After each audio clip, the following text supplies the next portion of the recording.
Today I'm doing a Nerf mod. So this is the Nerf N-Strike Elite Mega Cycloneshock Blaster. So I took it apart, gave it a repaint, got rid of the logos and all the Nerf markings on it, and then put it back together so that it could still fire. And yeah, it was a really cool, simple, kind of one-day build, so let's walk through it. Alright, so the first step in this build is to take the gun apart, and a trick I learned from Adam Savage is to take all the screws and keep them in the order that you took them out in, so when you're putting it back together, you remember. So I kept them all in that box, and one thing I didn't do that I should have now is take a picture of the innards so I remember what they look like, which would make it simpler later putting them back together. But you live and learn. So now I'm using a Dremel 80 grit sand Dremel to take off some of the Nerf markings, and then finishing it off with a sanding sponge to prep it for paint. And I'm giving it some final dremeling here.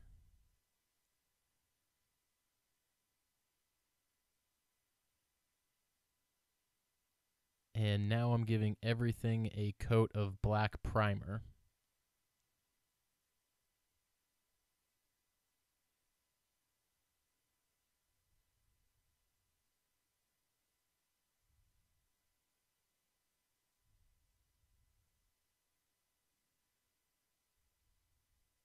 So now I'm starting to tape off some of the areas that I want to highlight with different accents.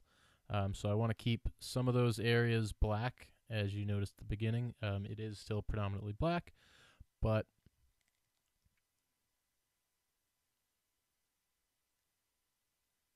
this was probably the longest part of the build. You can definitely hand paint some of this stuff.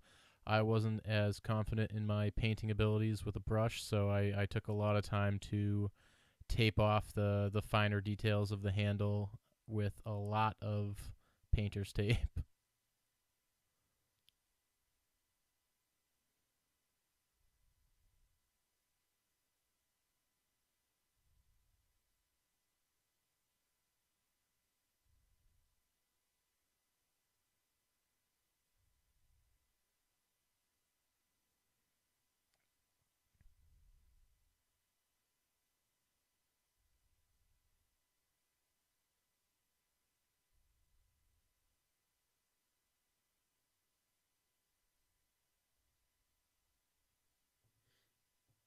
So now some of those areas that I taped off, I'm going to be spray painting silver, especially the barrel and a couple areas near the front. The trigger I spray painted silver, and the handle and some of the sights and stuff like that I gave a bronze spray paint.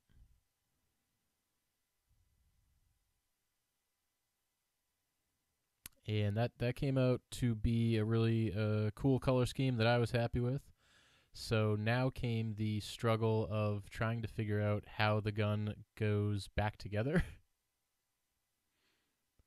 And there are actually videos that walk through the innards of this specific gun that I'll link in the notes below. So it's relatively simple to get back together as long as you know what you're doing, which I didn't, but now I do. So a little bit of trial and error, got it back together, and was able to screw it all back into place, but I wasn't done yet.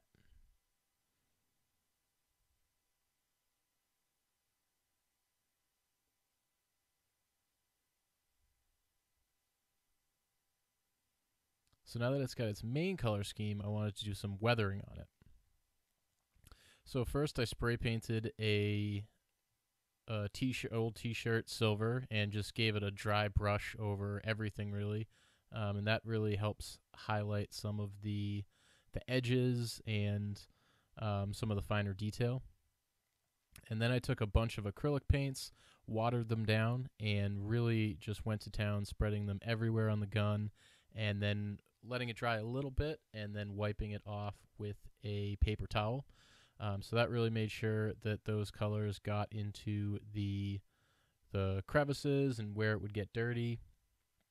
And for that, I used burnt umber, burnt sienna, and raw umber, which gave it a cool kind of, it's dirty, it's rusty, a cool effect. And there it is. As you can see, there's some good dirt clinging there, some silver weathering across. You know, it's not just plain black in the areas. It's got some good detail there. And yeah, I'm really happy with how it turned out.